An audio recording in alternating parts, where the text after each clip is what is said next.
Software engineering में हम chapter number 19 quality concepts के बारे में बात कर रहे हैं। एक मैगजीन है CIO, इसकी हेडलाइन थी कि बहुत सारा पैसा है 78 बिलियन, इसको बर्बाद करना बंद कीजिए। और उसका फैक्ट ये था, उसके पीछे अंडरग्राउंड जो थॉट था वो ये था कि जो अमेरिकन बिजनेसेस हैं वो सॉफ्टवेयर में क्या करना चाहिए वो नहीं कर रहे हैं, बल्कि पैसा खर्चा किसी और काम में हो रहा है। इंफॉर्मेशन वीक ने सेम थॉट, यही चीज बताई कि जो डिफेक्टिव कोड है, कोडिंग या ये कहें कि सॉफ्टवेयर इंडस्ट्री में जो बग्स हैं, प्रॉब्लम्स हैं, जब हम एक सॉफ्टवेयर बनाते हैं तो उसमें जो चीजें निकलती हैं, खराबियां निकलती हैं, तो 45% जो सिस्टम डाउन रहता है उसका कारण है कि सॉफ्टवेयर अच्छा नहीं बनाया गया है। तो इससे बहुत सारा पैसा US की कंपनीज और वर्ल्ड वाइड उनको नुकसान हो रहा है। अच्छा, ये तो केवल ऐसी बात है कि भाई कंपनीज को नुकसान हो रहा है। अब कोई कस्टमर के साथ ये बार बार होगा, या उसको ऐसा सॉफ्टवेयर बना के दिया गया, या वो ऐसा सॉफ्टवेयर यूज कर रहा है जो खराब है, तो क्या ये दोबारा लौटेगा इस पे? तो इसीलिए कि खराब कोड है, बैड कोड है। लेकिन सवाल उठता है कि ये बैड का मतलब क्या है? कितना खराब कोड है? बैड सॉफ्टवेयर में बैड का मतलब क्या होता है? खराब सॉफ्टवेयर में खराब का मतलब क्या होता है?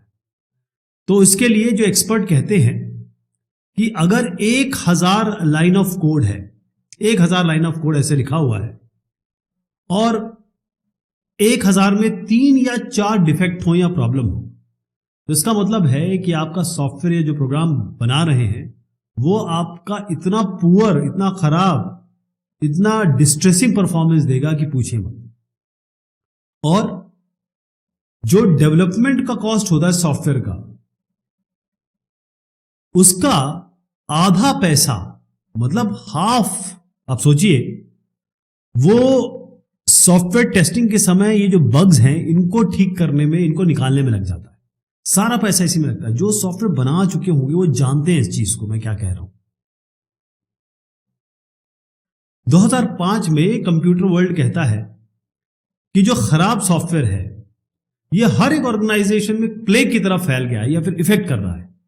इससे क्या हो रहा है कि एक तो कंप्यूटर डाउन टाइम है, यानी कि सॉफ्टवेयर नहीं चल रहा है तो कुछ काम नहीं हो सकता, कई डेटा खराब हो जा रहा है, सेल्स नहीं हो रही है, जितना मेंटेनेंस में कॉस्ट लग रहा है वो बहुत ज्यादा हो गया, और कस्टमर सेटिस्फैक्शन ये बिल्कुल कम हो गया कि जो उपभोक्ता है वो उसे पसंद नहीं कर रहा है या दुखी है। इसी तरीके से 2006 में इन्फो वर्ल्ड ये लिखते हैं कि सॉफ्टवेयर क्वालिटी, यहां पर सॉफ्टवेयर क्वालिटी की बात की गई कि जो सॉरी स्टेट है, मतलब सॉफ्टवेयर क्वालिटी के लिए शर्मिंदा हैं हम, या शर्मिंदा होना चाहिए।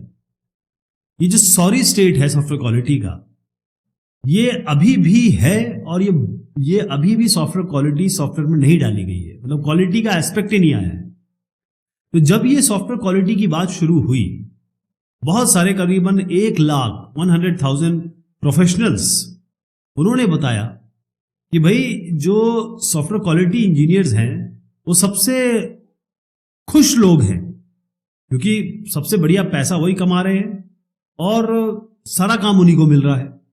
अब कस्टमर क्या होता है, जैसे ये कस्टमर है और यहां पर डेवलपर है, इसने डेवलप करके दिया है, ये इसको गाली देता है, ये इसको ब्लेम करता है कि यार क्या यार तुमने इतनी खराब क्वालिटी वाला सॉफ्टवेयर दिया, ना क्वालिटी एश्योरेंस है ना क्वालिटी है, क्या है ये।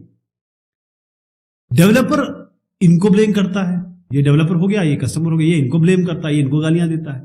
वो ये कहता है कि यार आप 2 साल का काम 1 साल में मांग रहे हो, इर्रेशनल डिलीवरी डेट है आपकी, और उसके बाद आप बार बार चीजें चेंज करा रहे हो।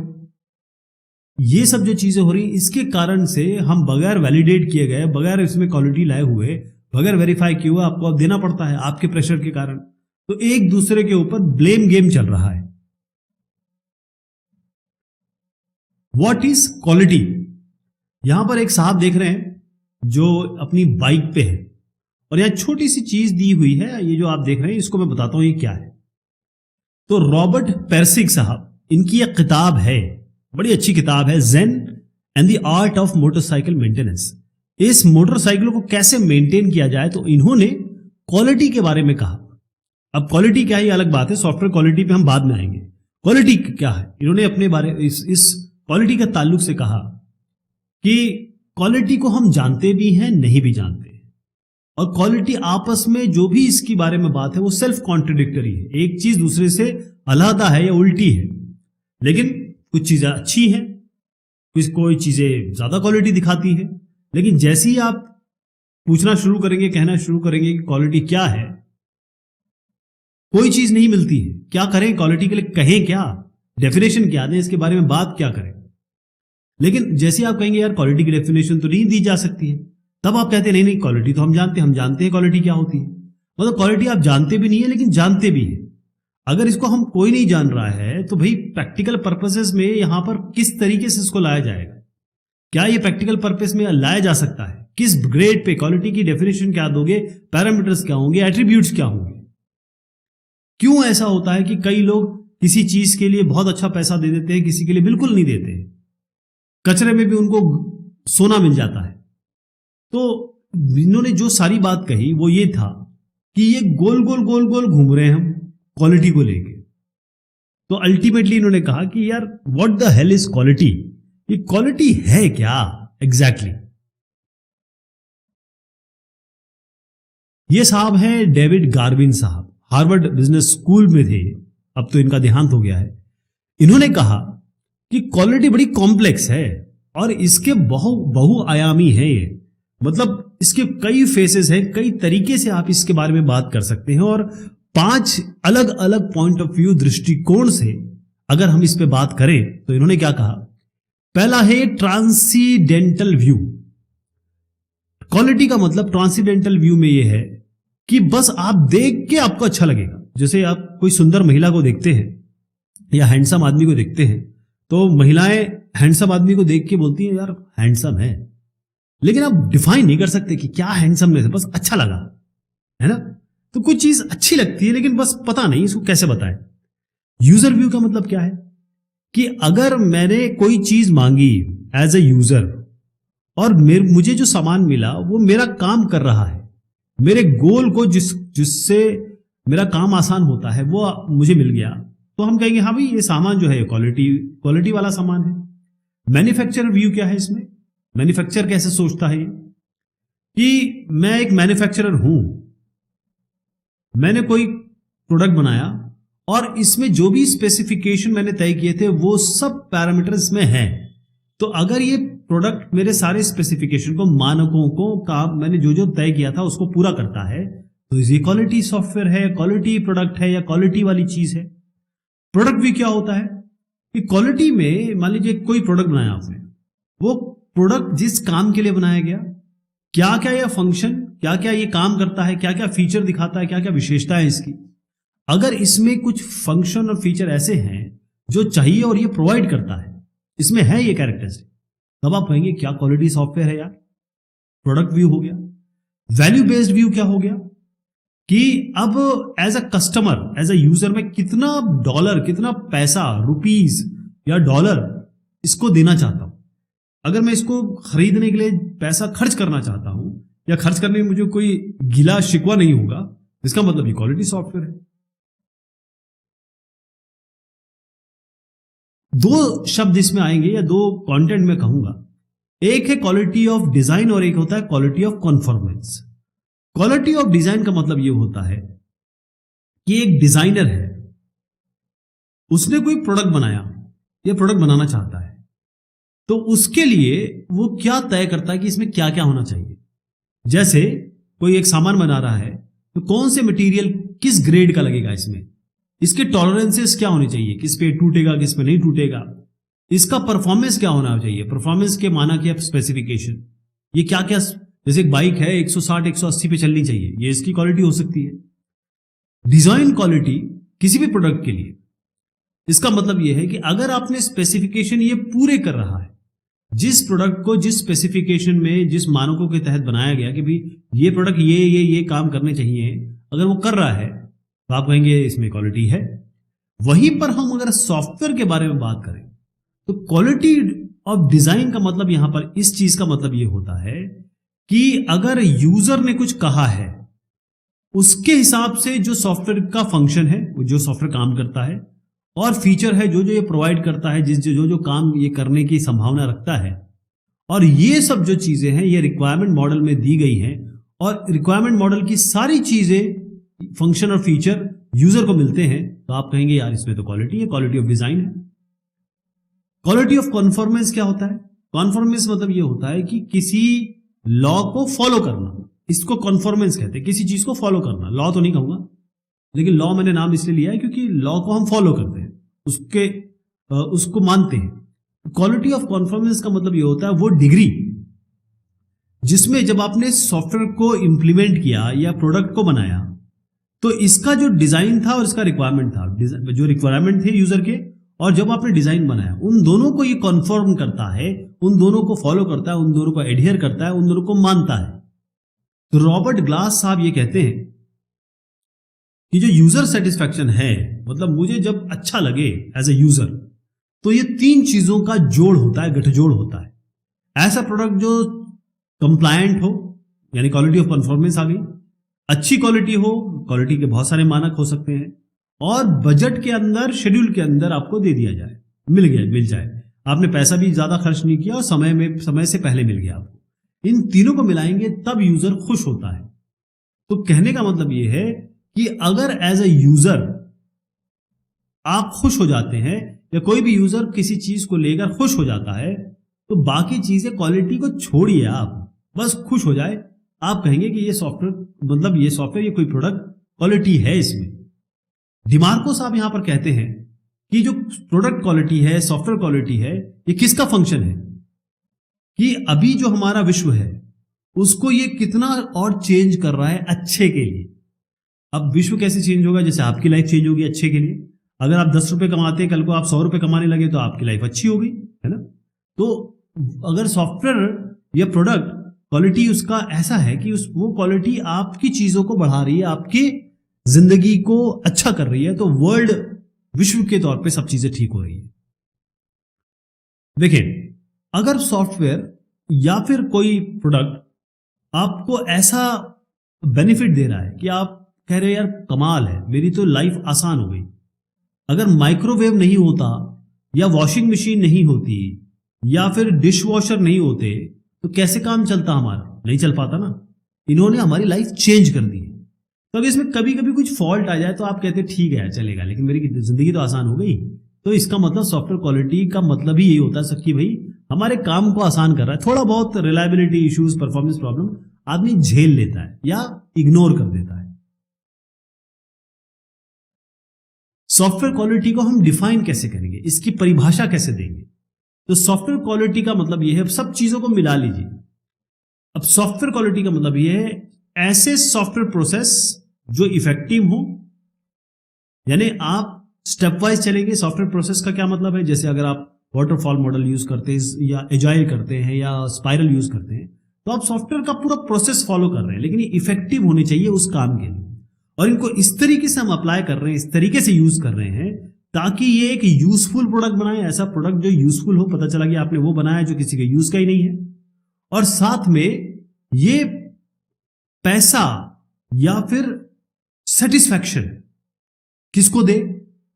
जिसने बनाया है और जिसके लिए बनाया है। डेवलपर और यूजर दोनों को ही फायदा हो, दोनों को ही मजा आए, दोनों को ही अच्छा लगे, इसे हम सॉफ्टवेयर क्वालिटी कहते हैं। अब डेफिनेशन जो है ये वाली, इसमें 3 चीजें आ गई जो सॉफ्टवेयर क्वालिटी की मैंने परिभाषा बताई। पहली चीज तो ये इफेक्टिव सॉफ्टवेयर प्रोसेस, मैंने ये बताया, ये वाली लाइन, ये वाली। अब इसको हम कैसे बताएंगे? इफेक्टिव का मतलब ये होता है कि हम ऐसा इंफ्रास्ट्रक्चर बनाएं जिससे हाई क्वालिटी सॉफ्टवेयर बनाए जा सके, जो सपोर्ट करे। ऐसी सॉफ्टवेयर इंजीनियरिंग की प्रैक्टिसेस, जो सॉफ्टवेयर मॉडल हम देखते हैं अलग अलग, उसमें सॉफ्टवेयर इंजीनियरिंग की प्रैक्टिसेस हैं, वो इस तरीके से लगाया जाए ताकि एज अ डेवलपर, एक डेवलपर प्रॉब्लम को पता करे, इसके लिए बेहतरीन सॉल्यूशन डिफाइन करे और बेहतरीन तरीके से एक अच्छी हाई क्वालिटी सॉफ्टवेयर बनाने की तरफ बढ़े। इसमें क्या क्या चीज आ जाएगी? सॉफ्टवेयर इंजीनियरिंग के सारे एस्पेक्ट आ जाएंगे, चेंज मैनेजमेंट और कॉन्फ़िगरेशन मैनेजमेंट, टेक्निकल रिव्यू, मतलब जो पूरा सॉफ्टवेयर डेवलपमेंट लाइफ साइकिल में जो अम्ब्रेला, आपको याद है मैंने बताया था आपको कुछ अम्ब्रेला एक्टिविटीज होती है, वो सारी जो होती है क्वालिटी के लिए बहुत जरूरी होती है। टेस्टिंग हो गई, रिव्यूज हो गए, कोड रिव्यूज हो गया, टेक्निकल रिव्यूज हो गए, तमाम तरीके की चीजें। एक अच्छा प्रोडक्ट क्या होता है? एक अच्छा प्रोडक्ट ये होता है, देखिए मैं यही बता रहा हूं आपको, ये जो डेफिनेशन मैंने बताई ना आपको, यूजफुल प्रोडक्ट, इस तरीके से एक और चीज आएगी इसमें। तो अच्छा प्रोडक्ट क्या होता है? जो आपको चाहिए वो मिल जाए, मतलब कंटेंट हो, इसमें फंक्शन हो, इसमें फीचर हो, आप इस पे रिलायबल मतलब आप इस पे विश्वास कर सके, इसमें एरर ना हो, एरर फ्री हो, और वो मिले जो यूजर डिजायर करता है, चाहता है। यूजफुल प्रोडक्ट वही तो होगा कि जो उसको चाहिए वो उसको मिल रहा है और बगैर किसी दिक्कतों के मिल रहा है। तो यूजर प्रोडक्ट में अगर इम्प्लिसिट रिक्वायरमेंट जो आपने बता रखी है और एक्सप्लिसिट रिक्वायरमेंट, एक्सप्लिसिट जो आपने बता रखी है, इम्प्लिसिट जो उसमें ऑलरेडी होनी चाहिए, आपने बताई नहीं है लेकिन आप एक्सपेक्ट करते हैं कि होनी चाहिए। तो इम्प्लिसिट एक्सप्लिसिट रिक्वायरमेंट अगर जो जरूरतें हैं आपकी यूजर की, वो इसमें अगर प्रोडक्ट में मिल रही है तो आप कहेंगे यूजफुल प्रोडक्ट है। बाय एडिंग वैल्यू, इसका मतलब ये होता है कि चाहे सॉफ्टवेयर ऑर्गेनाइजेशन हो जिसने बनाया है सॉफ्टवेयर, और चाहे एंड यूजर हो जो आप लोग या मैं हो सकता हूं, उन दोनों की जिंदगी को आसान करे, उसमें वैल्यू ऐड करे। इसका मतलब यह है कि अगर सॉफ्टवेयर ऑर्गेनाइजेशन कैसे अपना बेनिफिट करेगा, कैसे उसको फायदा होगा इस क्वालिटी सॉफ्टवेयर से, पहली चीज तो उसको मेंटेनेंस में बहुत कम समय व्यतीत करना पड़ेगा। मेंटेनेंस का मैक्सिमम काम होता है बग फिक्सिंग, प्रॉब्लम फिक्सिंग, या जो भी चेंजेस आ रहे हैं उनको करने में। तो बग फिक्स करना, प्रॉब्लम को फिक्स करना, बार बार कस्टमर आपको फोन कर रहा है, मैसेज कर रहा है, बार बार आप उसके पास जा रहे हो, वो नहीं करना पड़ेगा। तो सॉफ्टवेयर ऑर्गेनाइजेशन को फायदा होगा। यूजर को कैसे फायदा होगा उसमें ये होगा कि जैसे उसको सॉफ्टवेयर मिला और सही सॉफ्टवेयर मिला, वो अपने बिजनेस, क्योंकि बिजनेस पर्पस के लिए तो बनाया है उसने सॉफ्टवेयर आपसे, वो फटाफट काम कर लेगा अपना। तो एंड रिजल्ट क्या है इस पूरी डिस्कशन का, कि एक अच्छा सॉफ्टवेयर रेवेन्यू पैदा करता है, आपके लिए भी, ऑर्गेनाइजेशन के लिए भी, यूजर के लिए भी, दोनों को प्रॉफिट होता है, हर एक स्टेक होल्डर को प्रॉफिट होता है, फायदा होता है। और इसके अलावा आगे के बिजनेस के लिए, आपके उड़ान के लिए मार्केट में ये आपको फायदा करता है। गार्विन साहब की कुछ क्वालिटी डायमेंशंस हैं, पूरी तरीके से ये आपके सॉफ्टवेयर में लागू नहीं होती है, लेकिन सॉफ्टवेयर में अगर इसको आप देखें तो पूरी तरीके से, क्योंकि क्वालिटी तो सबके लिए है, तो सॉफ्टवेयर के लिए भी वही बात होगी। डेविड गार्विन साहब कहते हैं कि क्वालिटी को बहुत सारे अलग अलग आयामों से, व्यू पॉइंट से देखना जरूरी है। ये क्या होता है कि कॉन्फॉर्मेंस से शुरू होता है कि भाई हमको जो बनाना था वो चीज बनाई है कि नहीं है, क्या ये प्रोडक्ट ने ये इसको कहा गया था, क्या इसने कॉन्फॉर्म किया है कि नहीं किया है, फॉलो किया है कि नहीं किया है, आत्मसात किया है कि नहीं किया है। और इसके बाद बात आती है सुंदरता की, एस्थेटिक व्यू की, कि भाई अच्छी चीज बनी हो। तो गार्विन साहब के 8 डिमेंशन ऑफ क्वालिटी है, वो सॉफ्टवेयर में अप्लाई कर सकते हैं, सॉफ्टवेयर में बता सकते हैं। पहली चीज इसमें आती है परफॉर्मेंस। परफॉर्मेंस क्वालिटी क्या होगी कि जो भी रिक्वायरमेंट मॉडल, जब सॉफ्टवेयर के लिए रिक्वायरमेंट मॉडल बनाया गया, क्या सॉफ्टवेयर सारे फंक्शन, सारे फीचर, सारा कंटेंट उस रिक्वायरमेंट मॉडल के पूरे करता है, देता है। फीचर क्वालिटी में क्या होगा कि जो पहली बार इस सॉफ्टवेयर को यूज करे वो खुश हो जाए, मजा आ जाए उसको, अरे यार क्या चीज है यार, मजा आ गया, इसे फीचर क्वालिटी कहते हैं। रिलायबिलिटी का मतलब ये होता है कि क्या ये सॉफ्टवेयर सारे फीचर, सारे फंक्शन दे रहा है बगैर फेल हुए। जब आपको इस सॉफ्टवेयर या इस एप्लीकेशन या इस वेबसाइट या इस वेब ऐप की जरूरत है, क्या ये अवेलेबल है। कॉन्फॉर्मेंस का मतलब यह होता है, कुछ स्टैंडर्ड होते हैं जो डेवलपर है वो भी सेट करता है, कंपनी भी सेट करती है। क्या आपने उन स्टैंडर्ड्स को फॉलो किया है, क्या सॉफ्टवेयर या प्रोडक्ट उस स्टैंडर्ड को फॉलो करता है। जैसे मान लीजिए आपको यूजर इंटरफेस बनाना है, तो जो डिजाइन रूल है इसके, क्या वो कैसे यूजर इनपुट करेगा डेटा, तो इनपुट वाला आपने जो भी स्टैंडर्ड था वो फॉलो किया है कि नहीं किया है। ड्यूरेबिलिटी, इसका मतलब ये है कि क्या मान लीजिए एक सॉफ्टवेयर आपने बनाया, उसमें कुछ परिवर्तन करना है, कुछ बग फिक्सिंग करना है या कोई चेंज करना है, तो आपने जो चेंज किया उसके कारण कहीं और चेंज तो नहीं हो गया, कहीं और इफेक्ट तो नहीं आ गया, मतलब यहां चेंज किया और इस पे एरर आ गया। ड्यूरेबिलिटी से कहते हैं। सर्विसिबिलिटी का मतलब यह होता है कि जैसे ही कोई प्रॉब्लम आई, कितने समय में इस प्रॉब्लम को या चेंज को कर दिया गया, बहुत ज्यादा समय तो नहीं लग रहा है, इसे सर्विसिबिलिटी कहते हैं। अब इसी में डगलस साहब की एक बात जरूर जोड़ना चाहूंगा। वो ये कहते हैं कि अगर आप मान के चलें कि कोई चीज खराब नहीं हो सकती, मान के चलें कि यार इसमें तो एरर नहीं आएगी, तो जब वो एरर आती है, जब जहां आप मान के चलते हैं देखो इसमें तो एरर आएगी, इसमें तो आ ही नहीं सकती, और जिसमें एरर आप कह रहे हैं कि नहीं आएगी और वहां आती है, तो उसको रिपेयर करना, उसको ठीक करना भाई बहुत मुश्किल हो जाता है, इम्पॉसिबल हो जाता है। अगली चीज जो आती है एस्थेटिक्स, सुंदरता, दिखने में मजा आना चाहिए। तो एक एस्थेटिक का मतलब यह होता है कोई चीज जो एलिगेंट लगे, मस्त लगे, यानी अच्छी लगे, देखने में सुकून मिले आपको, है ना। इसका मतलब यह है कि आप इसको क्वांटिफाई तो नहीं कर सकते, बस आपको अच्छा लगेगा, आप इसके लिए कुछ नंबर वंबर नहीं दे सकते, बस अच्छा था ऐसे कहते हैं आप। परसेप्शन एक बहुत बड़ी बात होती है। परसेप्शन मतलब यह है कि अगर आपका कोई एक आदमी आ रहा है और आपके साथ में दूसरा खड़ा हुआ है, वो अगर उस आदमी के बारे में कह दे यार ये आदमी सही नहीं है, तो आपके दिमाग में अपने आप बन जाएगा कि हाँ यार ये जो आ रहा है ना सही नहीं है, जरा इसको देखा जाए, इसको इस तरीके से बात की जाए।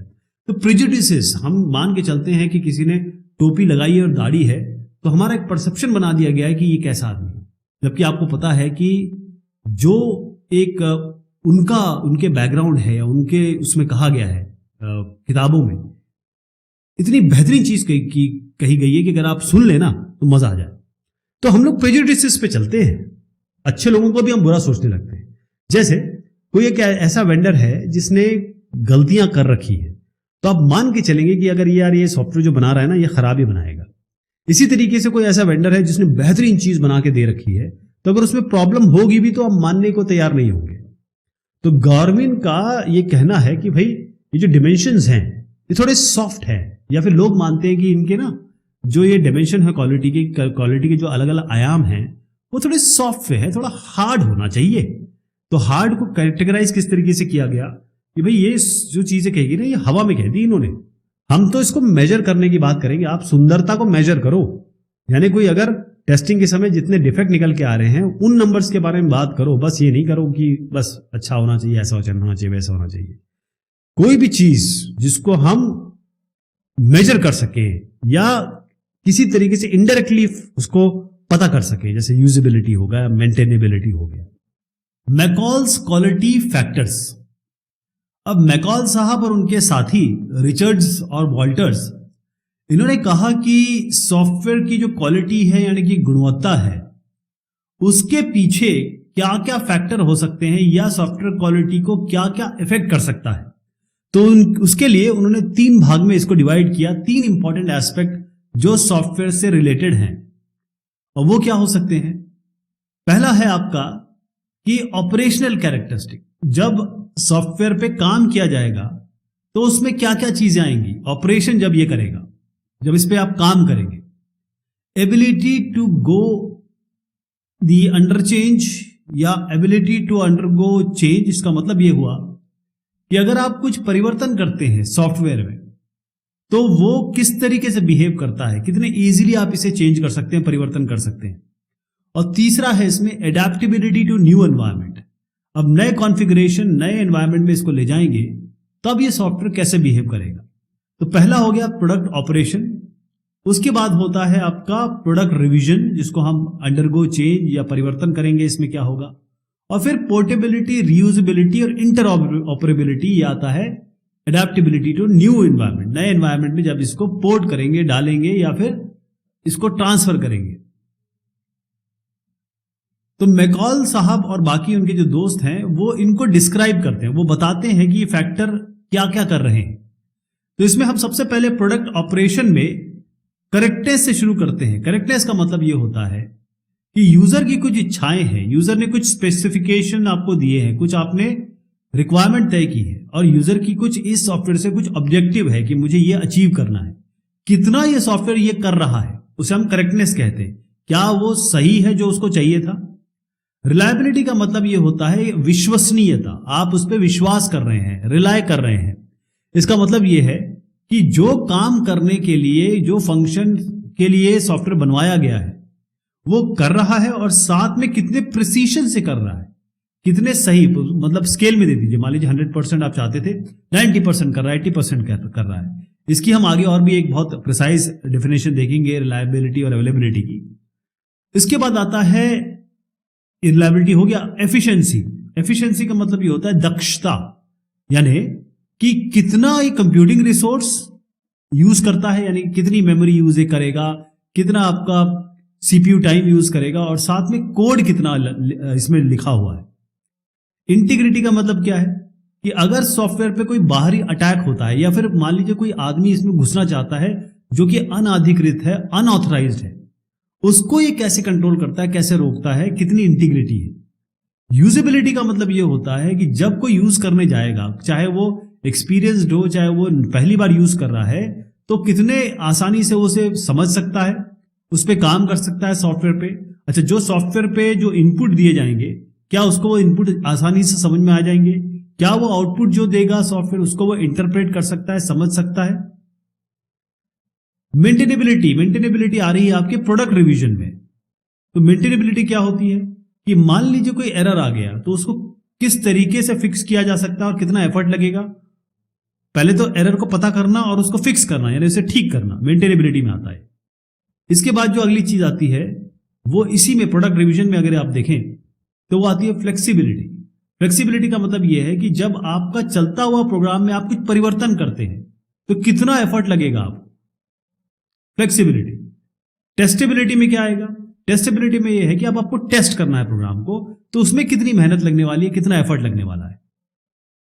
अब हम आते हैं प्रोडक्ट ट्रांजिशन पे, और कई जगह आप देखेंगे इसको अडेप्टेशन भी लिखा हुआ है। तो यहां पर आप पोर्टेबिलिटी के बारे में बात करेंगे। पोर्टेबिलिटी का मतलब यह है कि ये मान लीजिए एक हार्डवेयर है और ये दूसरा हार्डवेयर है। मान लीजिए अब इंटेल से उसको कहीं AMD में ले जा रहे हैं या ऑपरेटिंग सिस्टम चेंज कर रहे हैं, तो कितने आसानी से वो यहां से वहां चला जाएगा और क्या क्या चीजें करनी पड़ेगी। रीयूजेबिलिटी का मतलब यह है कि क्या ये पूरे सॉफ्टवेयर के कुछ कंपोनेंट्स या पूरा का पूरा सॉफ्टवेयर या इसके पार्ट आप किसी और एप्लीकेशन में यूज कर सकते हैं डायरेक्ट। इंटरऑपरेबिलिटी का मतलब यह है कितना एक सिस्टम और दूसरा सिस्टम इसको आपस में जोड़ना या आपस में एक इनके बीच में एक ब्रिज स्थापित करना, कनेक्शन स्थापित करना, उसमें आपको कितनी मेहनत करनी पड़ेगी। ये सारी कथा तो हो गई सर, लेकिन मेन चीज ये है कि ये सारे सब्जेक्टिव है, इसमें बहुत कम है जो हम मेजर कर सकते हैं। तो मैकॉल एक बहुत अच्छा आपको आइडिया देता है कि क्वालिटी अगर आपको पता करनी है, सॉफ्टवेयर कितना अच्छा है, बुरा है, इसमें कितनी गुणवत्ता है, उसके लिए ये सब चीजें जानना जरूरी है। लेकिन इसका मेजरेबिलिटी कम है, यानी कि हम चाहते हैं ना क्वांटिफाई करें इसे, नंबर्स हमें चाहिए, वो थोड़ा सा इसमें कम है। बाकी तो बड़ी अच्छे इमेज में ये आपको दे देता है, आपको पता लग जाता है। ISO 9126 quality factors. अब ये है इंटरनेशनल ऑर्गेनाइजेशन जो स्टैंडर्ड बनाते हैं, ISO। तो अब यहां पर क्वालिटी फैक्टर्स सॉफ्टवेयर के बारे में बात करते हैं, तो ये ISO 9126 ने कुछ ऐसे स्टैंडर्ड डेवलप किए कि भाई सॉफ्टवेयर क्वालिटी के क्या क्या एट्रीब्यूट हो सकते हैं, विशेषताएं हो सकती हैं, कैरेक्टरिस्टिक्स हो सकती हैं। तो उसके लिए उन्होंने तमाम चीजें बताई। अब चाहे आप फर्ब्स ले लें, चाहे आप मैकॉल ले लें, चाहे ये अलग अलग तरीके के जो क्वालिटी को बताने के लिए चीजें आई हैं, उसी तरीके से ISO 9126 है। अब इन्होंने बताया फंक्शनैलिटी। अब ये देखिए इस तरीके से डिवाइडेड है। फंक्शनैलिटी क्या कहती है, are the required function availability इसकी है सॉफ्टवेयर में, are the required function available in the software. इसका मतलब ये है कि यूजर की जरूरतों को कितना सॉफ्टवेयर पूरा करता है, डिग्री टू विच। इसमें हर चीज पे डिग्री आएगी, ध्यान रखिएगा। डिग्री कितने डिग्री, मतलब मान लीजिए 100% आप चाहते थे, 90% हो रहा है, तो डिग्री इसकी कितनी हो गई, 9। ऐसे मानेंगे हम। तो suitability, accuracy, interoperability, compliance, security, ये सारे चीजें हैं, इसको हम और डिस्कस कर सकते हैं डिटेल में। अभी आप समझ लीजिए कि कितना ये फंक्शनैलिटी पूरी करता है, यूजर की रिक्वायरमेंट कितनी पूरी करता है। रिलायबिलिटी का मतलब ये है कि कितने समय अगर यूजर ये चाहता है एक सॉफ्टवेयर पे काम करें, कितने समय बगैर गिरे हुए, बगैर फेलियर के, बगैर खराब हुए वो अवेलेबल रहता है यूजर के लिए। मैच्योरिटी, फॉल्ट टॉलरेंस, रिकवरेबिलिटी आती है इसमें। यूजेबिलिटी, यूजेबिलिटी का मतलब यह है is the software easy to use. इसमें क्या क्या चीजें आ रही हैं? इसमें यह आ रही है कि कितने आसानी से कोई एक नया यूजर भी सॉफ्टवेयर को यूज कर सकता है, कितने अच्छे से समझ सकता है, कितने अच्छे से उसको समझ सकता है, समझ के काम कर सकता है और उसको ऑपरेट कर सकता है। एफिशिएंसी का मतलब जैसे दक्षता है, इसका मतलब यह है कि कितना सॉफ्टवेयर, जितने भी सिस्टम रिसोर्सेज हैं, कंप्यूटर में क्या हो सकता है, मेमोरी है, सीपीयू है, तमाम तरीके की चीजें हैं, उनको किस तरीके से ऑप्टिमल मतलब यह है कि ऐसा ना हो कि जितना यूज करना चाहिए उससे ज्यादा अधिक यूज कर रहा है। तो टाइम बिहेवियर, रिसोर्स बिहेवियर यहां पर आता है, कॉम्प्लेक्सिटी वगैरह। मेंटेनेबिलिटी में यह आता है कि आपका सॉफ्टवेयर को रिपेयर करना है, कोई प्रॉब्लम आ गई उसमें आपको बग फिक्स करना है, कितने आसानी से कर सकते हैं। इसमें एनालाइजेबिलिटी, चेंजेबिलिटी, स्टेबिलिटी और टेस्टेबिलिटी आती है। पोर्टेबिलिटी में क्या आता है? जब एक एनवायरनमेंट से दूसरे एनवायरनमेंट, एक हार्डवेयर से दूसरे हार्डवेयर, एक ऑपरेटिंग सिस्टम से दूसरे ऑपरेटिंग सिस्टम में जब आप लेके जाते हैं सॉफ्टवेयर को, तो कितने आसानी से ले जा सकते हैं। इसमें अडेप्टेबिलिटी, इंस्टॉलेबिलिटी, कॉन्फॉर्मेंस, रिप्लेसेबिलिटी आती है। ये जो आईएसओ के 9126 के अलग अलग फैक्टर मैंने बताया, ये बहुत अच्छे हैं, इनको समझना, इनको जानना बहुत जरूरी है, आईएसओ आईसी 9126। लेकिन मेजरमेंट कैसे करेंगे इसके, ये तो एक चीज है, क्योंकि सॉफ्टवेयर क्वालिटी को अगर हम मेजर कर सके तो मतलब वंडर हो जाएंगे, मजा आ जाएगा। तो मैं फिर से बता देता हूं, functionality, portability, maintainability, efficiency, usability और रिलायबिलिटी। इसको फॉर्ब्स की तरह याद करें या फिर किसी तरीके से याद करें इसे, लेकिन ये इसके आईएसओ के 9126 के क्वालिटी फैक्टर्स हैं। Targeted quality factors.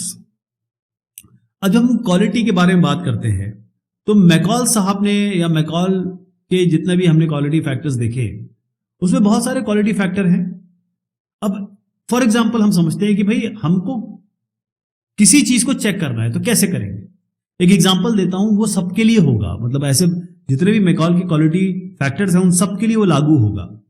तो मैकॉल साहब बताते हैं कि देखिए यूजेबिलिटी होनी चाहिए। आपको पता है ना मैकॉल का जो ट्राइंगल है, उन्होंने कहा प्रोडक्ट ऑपरेशन कैसे एक अच्छा काम करता है, बुरा काम करता है। यूजेबिलिटी मतलब एक यूजर जब इसे यूज करेगा एक्चुअल में, तो ये कितने आसानी से वो उसे यूज कर सकता है।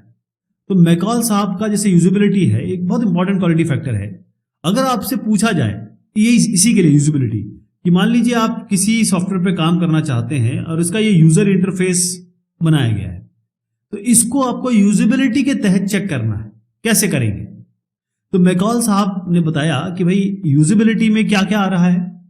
अब इसमें मेन चीज आती है यूजेबिलिटी में अंडरस्टैंडेबिलिटी, लर्नेबिलिटी और ऑपरेबिलिटी। ये मैंने आपको मैकॉल के समय बताया था। तो ये सारी चीजों को आपको एक एक करके चेक करना पड़ेगा। यानी इसका मतलब ये है कि किस तरीके से हम इसको मेजर करें, और इसको मेजर करें उस तरीके से कि यूजर इंटरफेस कैसा बना है, यूजेबिलिटी कैसी है उसकी। जैसे आप एक एक करके समझ लीजिए। इंट्यूटिवनेस, इसका मतलब आसानी, जो हम सोचते हैं वैसा हो जाए। इसका मतलब यह है कि जो यूजर ने सोचा वैसा हो जाए। कोई नोवाइस यूजर, कोई नया यूजर आ जाए, उसको बगैर ट्रेनिंग दिए हुए या कम ट्रेनिंग दिए हुए वो आसानी से यूज करे सॉफ्टवेयर को। तो इसके लिए हमको तमाम सवाल पूछने पड़ेंगे। सवाल क्या हो सकते हैं? पहला ये है कि क्या ये जो इंटरफेस है वो आसान है, यूजर इसे आसान से समझ रहा है। क्या ये यहां से वहां, मतलब कोई भी चीज उसको यूज करनी है, मान लीजिए कोई चीज एडिट करनी है, मान लीजिए कोई स्नैपशॉट लेना है, तो क्या वो आसानी से उसे मिल गया या उसको ढूंढने में दिक्कत हो रही है या मेहनत लग रही है। उसमें इस यूजर इंटरफेस में जो आपने लिखा हुआ है, क्या वो यूजर को आराम से समझ में आ रहा है। रिकॉग्नाइजेबल मेटाफर आपने यूज किया है। इसका मतलब ये है कि चीजें ऐसे लिखें जो इजी हो यूजर के लिए। अब मान लीजिए आप कीबोर्ड से कुछ प्रेस करना चाहते हैं किसी चीज के लिए, और 5 कीबोर्ड प्रेस लग रहे हैं या माउस क्लिक 5 लग रहे हैं।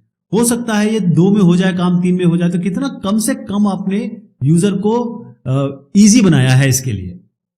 Does the interface follow the 3 golden rules, ये हम आगे भी डिस्कस करेंगे। 3 गोल्डन रूल्स में अभी मैं आपको आगे भी बताऊंगा, लेकिन मेन चीज ये है कि यूजेबिलिटी अगर टेस्टिंग करनी है तो यूजफुलनेस, फाइंडेबल, एक्सेसिबल, यूजेबल, डिजायरेबल, ये सारी चीजें इसमें आती है। सुंदरता, एस्थेटिक मतलब होता है सौंदर्य।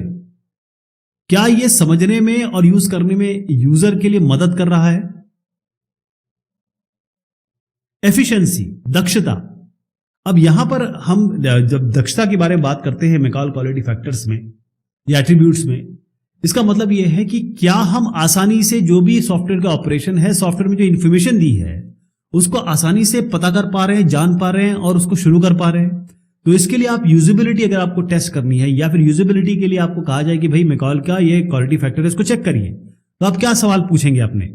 ये पूछेंगे कि भाई जो आपने यूजर इंटरफेस बनाया है या यूजर इंटरफेस जो है या यूजेबिलिटी है या फिर किसी तरीके से आप जो इंटरेक्ट कर रहे हैं, तो जो इंटरफेस का लेआउट है, इसका जो स्टाइल है, उसको क्या आप आराम से काम कर सकते हैं? क्या वो काला पीला तो नहीं है या कुछ समझ में ना आ रहा हो? क्या आपका जो ऑपरेशन है, पहले ये फिर ये फिर ये, यानी कि डेटा इनपुट है, क्या वो आसानी से आप कर पा रहे हैं या आपको एक काम यहां करना पड़ रहा है फिर आपको दूसरा काम यहां करना पड़ रहा है, यानी कि काफी ज्यादा जम्बल्ड अप है। जो आउटपुट आ रहा है क्या वो इस तरीके से दिखाई दे रहा है कि यूजर इसे आराम से समझ सके, इंटरप्रेट कर सके? और क्या जो ऑपरेशन है, मतलब हायरार्किकल, मतलब पहले ये होना है फिर ये होना है ये होना है, वो किस तरीके से ऑर्गेनाइज्ड है? क्या यूजर इसको आसानी से नेविगेट कर सकता है अगर कोई काम करना है तो? फिर अगली जो चीज आएगी इसमें आएगी, जैसे यूजेबिलिटी टेस्ट करना है तो रोबस्टनेस आएगी।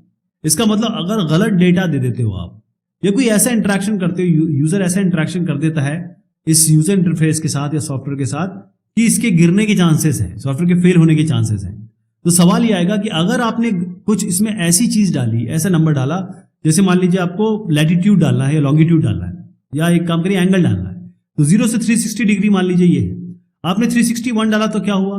360 की जरा थोड़ा नीचे कर लीजिए, 359.99 डाला तो क्या होगा? तो बाउंड्री पे क्या हो रहा है?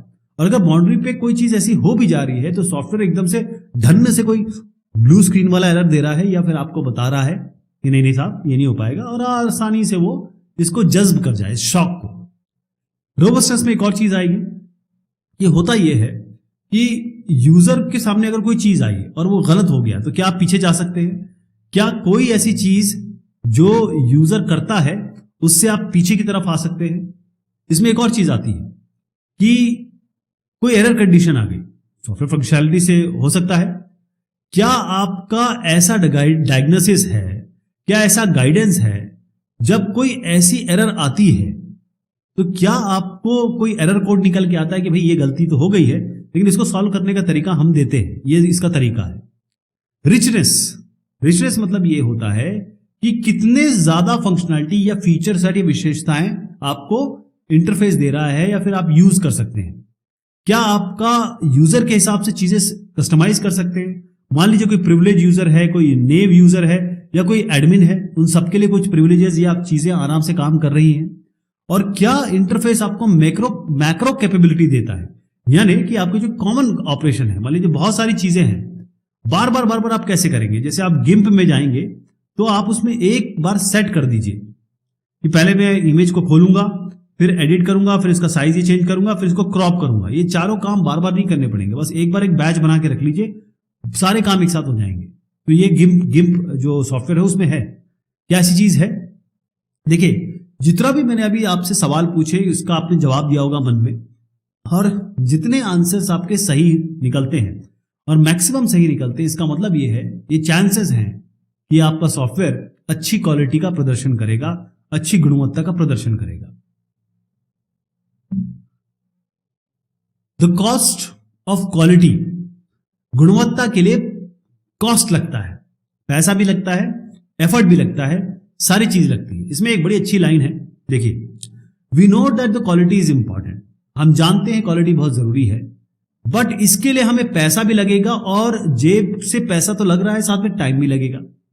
अब बहुत ज्यादा टाइम देना या पैसा देना, उस लेवल तक पहुंचाना, सॉफ्टवेयर क्वालिटी के उस लेवल तक पहुंचाना जहां पर आप सॉफ्टवेयर को बेस्ट कह सकते हैं, क्या हम ऐसा कर सकते हैं? क्योंकि पैसा तो लगेगा, मेहनत तो लगेगी, तो क्वालिटी का कुछ पैसा लगता है, कॉस्ट लगता है। कॉस्ट मतलब अगर आपको गुणवत्ता पानी है, सॉफ्टवेयर को क्वालिटी वाइज अच्छा बनाना है, तो आपको एफर्ट लगाना पड़ेगा। दूसरा यह है कि मान लीजिए आपने क्वालिटी सॉफ्टवेयर नहीं बनाया, तो उसके बाद अगर क्वालिटी नहीं है सॉफ्टवेयर में, तो वहां पर भी आपको कॉस्ट लगने वाला है। कैसे कॉस्ट लगने वाला है मैं आपको बताता हूं। इन दोनों में किस कॉस्ट के लिए आपको चिंता करनी चाहिए, किस चीज के लिए आपको चिंतित होना चाहिए? तो पहले ये समझ लीजिए कि जो कॉस्ट ऑफ क्वालिटी है, जो पहला मैं आपको बता रहा हूं ये वाला, इसको हम डिवाइड कर सकते हैं। कॉस्ट ऑफ क्वालिटी जो है, यानी जो भी है, चाहे लैक ऑफ क्वालिटी हो, कॉस्ट ऑफ क्वालिटी, इसमें क्वालिटी को अगर मैं कॉस्ट यानी इसमें कितना एफर्ट पैसा लगने वाला है, इसको हम जरा कॉस्ट के हिसाब से डिवाइड करते हैं। एक तो आपको प्रिवेंशन कॉस्ट लगेगा, एक अप्रेजल कॉस्ट लगेगा और एक फेलियर कॉस्ट लगेगा। इसका मतलब क्या है कि प्रिवेंशन कॉस्ट में क्या क्या चीज आती है कि प्रिवेंशन मतलब होता है किसी चीज को होने से पहले रोकना।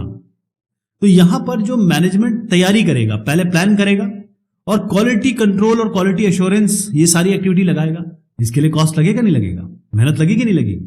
इसके अलावा यह है कि जो भी रिक्वायरमेंट मॉडल में आपने तय किया है या डिजाइन मॉडल में बनाया है, अब इसमें इसी हिसाब से एकदम सेम तरीके की चीजें को आपको इंप्लीमेंट करना है, इसमें आपको एडेड कॉस्ट लगेगा। इसके अलावा क्या है कि आपको टेस्ट करना पड़ेगा इसको बहुत अच्छी तरीके से, उसका कॉस्ट लगेगा। ट्रेनिंग, अब ये सब करने के लिए आपको ट्रेनिंग भी तो देनी पड़ेगी, उसका कॉस्ट अलग लगेगा। तो प्रिवेंशन कॉस्ट ये होता है, ये सारी चीजें कि भाई होने से पहले रोक दिया जाए किसी दिक्कत को। तो ये आपका क्वालिटी हैज अ कॉस्ट, मतलब क्वालिटी लाने का पैसा है ये। अप्रेजल कॉस्ट का मतलब क्या होता है? अप्रेजल का मतलब ये होता है मूल्यांकन। इसका मतलब ये है कि आप अच्छी तरीके से प्रोडक्ट को जाने और जानने के बाद फिर देखें कि कितना कॉस्ट लगने वाला है। इसका मतलब ये है कि आपके सामने जब प्रोडक्ट बना या आप कोई इसके टेस्टर हैं या क्वालिटी एश्योरेंस क्वालिटी कंट्रोल वाले हैं, तो आप यहां पर इसका टेक्निकल रिव्यू कराएंगे। टेक्निकल रिव्यू में पैसा लगता है, कॉस्ट लगता है, मेहनत लगती है, टाइम लगता है, एफर्ट लगता है। इसके अलावा जिससे डेटा आप कलेक्ट करेंगे, मैट्रिक्स कलेक्ट करेंगे, नंबर्स कलेक्ट करेंगे और उसको देखेंगे कि कितना नंबर आ रहा है। हम 10 चाहते थे, 8 आ रहा है, 6 आ रहा है, अरे 10 तक कैसे पहुंचेगा। इसके अलावा cost of testing and debugging, अब टेस्ट करना है उसके बाद उसको डिबग भी करना है, डिबकर्ण कहते हैं उसको, उसमें भी पैसा लगेगा, एफर्ट लगेगा। तो आप देखिएगा, मैं आगे बढ़ता हूं, वैसे इसको पूरा कंप्लीट कर लेते हैं फिर बताता हूं आपको। इस पर मैं चर्चा करूंगा अभी, क्योंकि ये ज्यादा इंपॉर्टेंट है, क्योंकि कॉस्ट कैसे बढ़ती है ये भी आपको बताऊंगा अभी। पहली चीज ये है कि फेलियर कॉस्ट क्या है। फेलियर कॉस्ट वो होते हैं जब, देखिए, आपने कस्टमर को कोई सामान देना है, कोई सॉफ्टवेयर देना है, कस्टमर को देने से पहले, यानी failure cost are those that would disappear if no errors appeared before shipping a product to customer. Failure cost का मतलब यह होता है कि सॉफ्टवेयर अगर फेल होगा, यानी इंटरनल फेलियर कॉस्ट और एक्सटर्नल फेलियर कॉस्ट, इससे आप समझ पाएंगे कि क्या चीज मैं कहना चाह रहा हूं। अब इससे पता चलेगा, क्योंकि मैं फेलियर कॉस्ट इन दोनों को कह रहा हूं। इंटरनल फेलियर का मतलब यह होता है कि शिपमेंट से पहले यूजर को आपको देना है, उसके पहले एरर आए, एरर दिख गए, तो इंटरनल फेलियर कॉस्ट में क्या क्या चीज आएगी कि भाई अब तो एरर आ गई है, इसको रिपेयर करना है, करेक्ट करना है, उसके लिए मेहनत लगेगी। अगर आपने यहां पर कुछ ठीक करने की कोशिश की और कहीं और एरर आ गया, सॉफ्टवेयर छोटे मोटे तो होते नहीं, बड़े होते, एक जगह चेंज किया दूसरी जगह आ गया, उसमें क्या कितनी मेहनत लगेगी। इसके अलावा कि जो क्वालिटी मैट्रिक्स है, मतलब क्वालिटी के लिए जो अलग अलग नंबर्स हैं वो निकालना है, और फिर हमको देखना है कि भाई फेलियर कैसे हुआ और इसके हिसाब से हम क्या कॉन्फिडेंस है हमें सॉफ्टवेयर में। ये आपके इंटरनल फेलियर है। तो आप फेलियर कॉस्ट समझ रहे हैं, इंटरनल भी हो सकते हैं, पहले भी हो सकते हैं, बाद में भी हो सकते हैं, शिपमेंट के पहले, शिपमेंट के बाद। तो एक्सटर्नल फेलियर कॉस्ट का मतलब ये होता है कि कितने एरर, कितने डिफेक्ट, कितने बग आपको मिले जब आपने यूजर को ये दे दिया, शिप कर दिया या फिर बेच दिया। इसमें क्या हो सकता है कि अब यूजर को प्रॉब्लम दिखेगी, वो आपके पास आएगा, आप उसका कंप्लेंट को ठीक करोगे, प्रोडक्ट हो सकता है सॉफ्टवेयर वापिस ही कर दिया जाए, आपको बार बार फोन आए, आपको सपोर्ट करना पड़े, और उसके बाद वारंटी वर्क, मतलब जो मेंटेनेबिलिटी या मेंटेनेंस के समय में आपको जितना मेहनत लगाने, जितने आपको लोग लगाने पड़ेंगे, वो कॉस्ट आएगा। देखिए, ध्यान रखिएगा कि ये दोनों ही चीजें, इंटरनल और एक्सटर्नल फेलियर मिला के हम फेलियर कॉस्ट कहते हैं। तो एक अच्छा रेपुटेशन या बुरा रेपुटेशन, इसमें एक चीज आती है कि एक आपका रेपुटेशन खराब हो जाए, और इससे क्या होगा, बिजनेस आपका लूज होगा। अगर आप सॉफ्टवेयर बना रहे हैं और आपने अच्छी चीज नहीं दी, तो आपको ये चीज आएगी एक्सटर्नल फेलियर कॉस्ट में, ठीक है जी। लेकिन इसको आप नंबर में नहीं जांच सकते। किसी का मूड खराब हो गया आपसे, तो आप बोलेंगे नहीं आपका 30% मूड खराब हुआ है, 40%, ऐसा तो नहीं हो सकता ना। तो रिलेटिव कॉस्ट जो होता है, रिपेयर मतलब एक एरर को निकालना और फिर उसको रिपेयर करना, ये इतनी ड्रामेटिकली बढ़ता है। अगर आप प्रिवेंशन से, मतलब अगर आप पहले ही रोक लें और उसके बाद जब एरर आए तब उसको जब रोकें, इसका मतलब यह है इंटरनल फेलियर आसान है हैंडल करना, एक्सटर्नल फेलियर में आपको बहुत ज्यादा कॉस्ट लगेगा। अब आप इन ग्राफ्स को देखिए, आपको समझ में आएगा। पहले आप समझ लीजिए कि ये मैं कॉस्ट बता रहा हूं। देखिए ये टोटल कॉस्ट है, ये इंप्रूवमेंट, क्वालिटी इंप्रूवमेंट है। अगर एक्सटर्नल फेलियर होता है तो आपका कॉस्ट कितना ज्यादा बढ़ जा रहा है, इंटरनल फेलियर पे इतना बढ़ रहा है। इससे अच्छा ये है कि पहले आप मूल्यांकन करिए, मतलब अप्रेजल करिए, बार बार रिव्यू वगैरह करिए और फिर रोकने की कोशिश करिए एरर को। और शिपमेंट से पहले जो एरर आ रहे हैं उसको ठीक करने में ज्यादा कॉस्ट लगता है। एक्सटर्नल फेलियर जब आपने दे दिया और उसके बाद कॉस्ट को अगर आप इसको ठीक करना चाहेंगे सॉफ्टवेयर को, तब तो तबाही आ जाएगी। यहां पर भी यही बताया जा रहा है, रिक्वायरमेंट के समय, डिजाइन के समय, कोडिंग के समय, टेस्टिंग के समय ये कितना कॉस्ट है। लेकिन जब आप मेंटेनेंस के समय पहुंचते हैं तब आप देखिए कितना कॉस्ट पहुंच जाता है। एक बहुत बड़ा नंबर बता रहा हूं।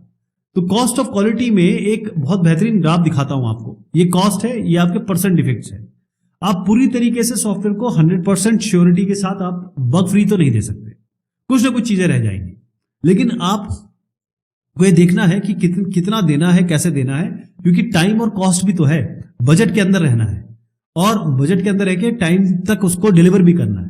तो इसीलिए प्रिवेंशन, इंस्पेक्शन, ये सारी चीज आएगी। Appraisal, prevention, internal failure, external failure, वो कहां कहां जा रहे हैं। तो एक इसके बीच में एक जिसे कहते हैं कि एक स्वीट पॉइंट है ना। इस पॉइंट पे आप रहें, ये ऑप्टिमल क्वालिटी लेवल है। क्वालिटी यहां तक अचीव करने की कोशिश करें ताकि आपका कॉस्ट भी ज्यादा ना लगे और आपके डिफेक्ट्स भी आपके कंट्रोल में रहे। बिल्कुल क्वालिटी नहीं होगी, मतलब 100% नॉन क्वालिटी है ये, और यहां पर आपका 0% मतलब परफेक्ट क्वालिटी। यहां तक पहुंचेंगे तो कॉस्ट, एक तो कॉस्ट बहुत ज्यादा बढ़ जाएगा। यहां पर देखिए कॉस्ट कितना बढ़ रहा है, और अगर कोई भी क्वालिटी नहीं है तो कॉस्ट बढ़ रहा है। लेकिन एक जगह जहां पर आपके डिफेक्ट्स बहुत कम से कम हो, तब आप कह सकते हैं कि हाँ भाई अब ठीक है। कॉस्ट ऑफ क्वालिटी ये होती है। सॉफ्टवेयर बनाने में और सॉफ्टवेयर बनने के बाद या उसके क्या इफेक्ट हो सकते हैं। आपको याद होगा हमने बात की थी शुरुआत में कि लोग अपनी नौकरियां, अपना आराम, अपनी सुरक्षा, अपना आनंद, जो भी वो निर्णय करते हैं, अपनी जिंदगी एक कंप्यूटर सॉफ्टवेयर के हवाले कर देते हैं। हवाई जहाज में, फाइटर प्लेन में, किसी भी जगह, मेडिकल इक्विपमेंट में आपके सॉफ्टवेयर लगे हैं जो सॉफ्टवेयर इंजीनियर बनाते हैं। तो जरूरी ये हो जाता है कि ये सही हो।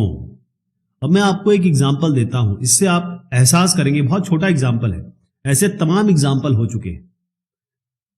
होता यह है कि नवंबर 2000 में ले जाता हूं मैं आपको। यहां पर हॉस्पिटल आप ये जो देख रहे हैं, इस हॉस्पिटल को कहा जाता है गोरगाज हॉस्पिटल। ये पनामा में है। अब 28 ऐसे पेशेंट हैं, ऐसे मरीज हैं जिनको गामा रेज दी जाती हैं क्योंकि वो कैंसर का ट्रीटमेंट ले रहे थे। और उसके बाद ये होता है, 5 ऐसे लोग हैं जो मरीज हैं और उनकी मृत्यु हो जाती है। और ये मृत्यु क्यों होती है? क्यों इनको गामा रेज का जो रेडिएशन है वो अत्यधिक मात्रा में मिल जाता है, यह दिया जाता है।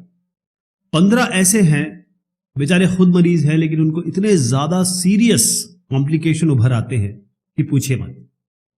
तो ये त्रासदी या ये ट्रेजेडी हुई क्यों? इसका कारण क्या था? यूनाइटेड स्टेट्स की एक कंपनी है, उसने एक सॉफ्टवेयर बनाया और इसको जो हॉस्पिटल के टेक्नीशियंस हैं उन्होंने थोड़ा ज्यादा रेडिएशन देने के लिए थोड़ा मॉडिफाई कर दिया। बस इसी से ये कांड हो गया। 3 पनामा के मेडिकल फिजिसिस्ट जिन्होंने उसमें फेरबदल किया था ताकि जो मात्रा दी जाए इस गामा रे की वो थोड़े बड़े घटे, उनको 2nd डिग्री मर्डर का आरोपी, क्योंकि उनको एक सजा भी मिल गई। और यूएस कंपनी, बहुत सारी कंट्रीज में उनके ऊपर आरोप लगे और उनके ऊपर बहुत सारे ये कहें कि कानूनी प्रभाव पड़े।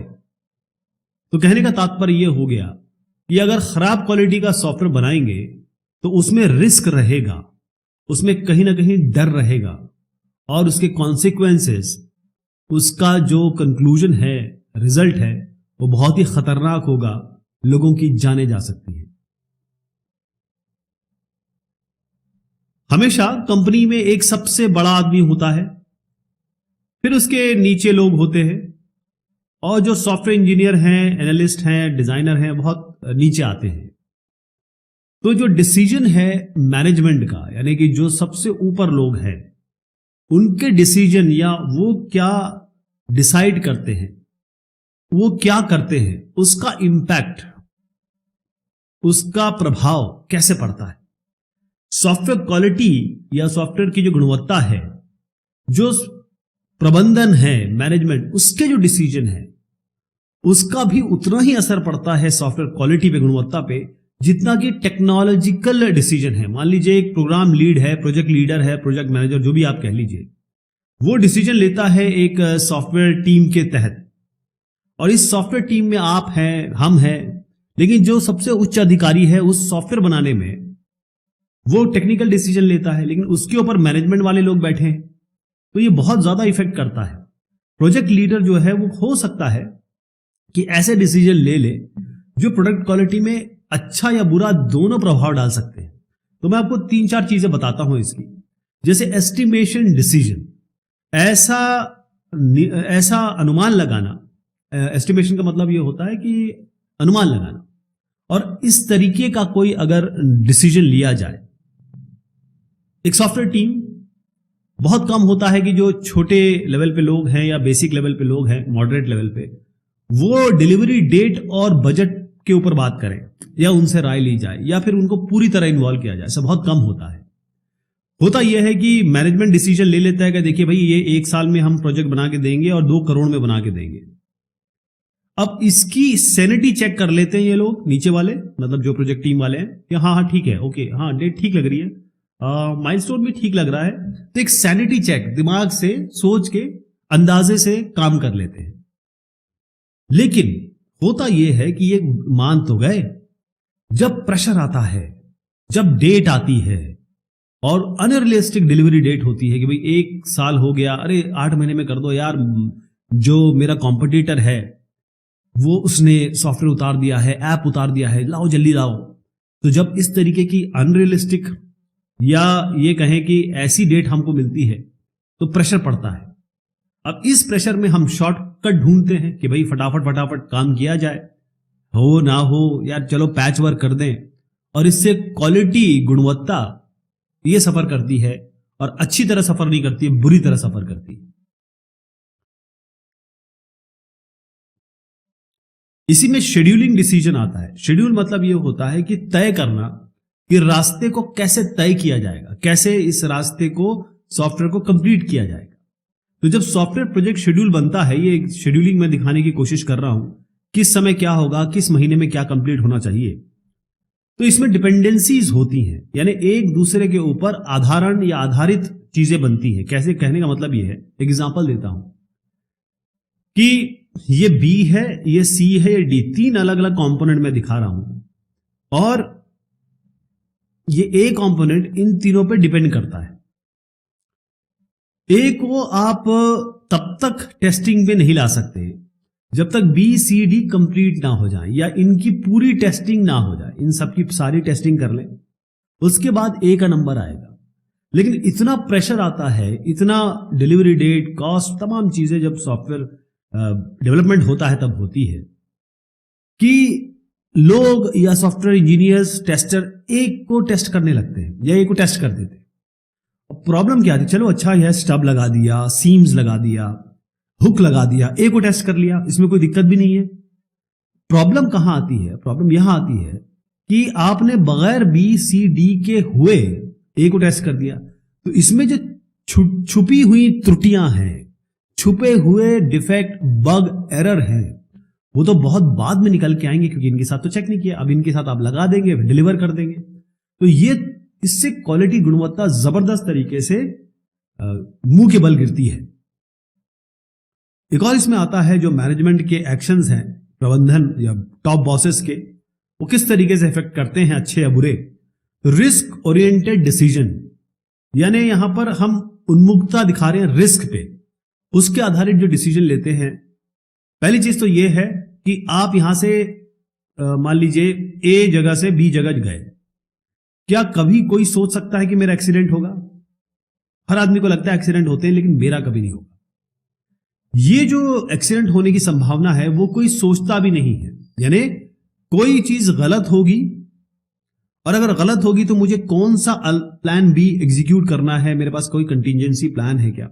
मान लीजिए मेरा टायर फट जाता है तो मैं क्या करूंगा, रास्ता बंद हो जाता है तो क्या करूंगा। ऐसा कोई प्लान ही नहीं करता क्योंकि उनको लगता है ऐसा तो कुछ होने वाला नहीं। तो इसलिए क्या है, कई टीम जो है वो अंधों की तरह एक ऑप्टिमिज्म में जीते हैं, हाँ यार सब कुछ बढ़िया है, सब कुछ बढ़िया होगा, है ना। ये मान के चलते प्रोजेक्ट शेड्यूल ऐसे बनाते हैं कि कोई भी चीज गलत नहीं हो सकती है, नहीं होगी। लेकिन जब ये रिस्क या फिर जो भी आपने सोचा है या नहीं सोचा है, जब ये रिस्क वाकई में आ जाता है, वाकई में आपका एक्सीडेंट हो जाता है, वाकई में टायर फट जाता है, वाकई में रास्ता बंद मिलता है, तो उसके बाद केओस होता है। केओस मतलब अराजकता फैलती है और जो क्वालिटी गुणवत्ता का स्तर है वो मुंह के बल गिर जाता है या बिल्कुल नीचे की तरफ चला जाता है। तो यहां पर जिम मैस्की मैन साहब है, इन्होंने जो कहा वो सबको पता है, लेकिन क्योंकि इन्होंने कहा इसलिए इनका हम नाम ले रहे हैं। इन्होंने ये कहा कि किसी भी चीज को ठीक करने के लिए, ठीक से करने के लिए किसी के पास समय नहीं होता। मतलब मान लीजिए आप एक असाइनमेंट कर रहे हैं, जब आप उसको कर रहे हैं तब आपके पास बिल्कुल टाइम नहीं होगा, फटाफट फटाफट कर देते हैं। लेकिन जब आप टीचर के पास पहुंचते हैं और टीचर कहता है बिल्कुल गलत है, दोबारा करिए, इसमें दोबारा करिए, ये प्रॉब्लम, 2-3 प्रॉब्लम बता देगा, बोलेगा दोबारा करिए। तो इसको दोबारा करने का आपके पास टाइम हमेशा रहता है। पहली बार में सही करने का टाइम नहीं रहता, कभी भी जल्दीबाजी होती है, लेकिन उसको दोबारा करने का हमेशा टाइम होता है। ये बड़ी बात कही इन्होंने जो सबको पता है, लेकिन ये ऐसे डिसीजन है मैनेजमेंट के जो अच्छे या बुरे तरीके से इफेक्ट करते हैं।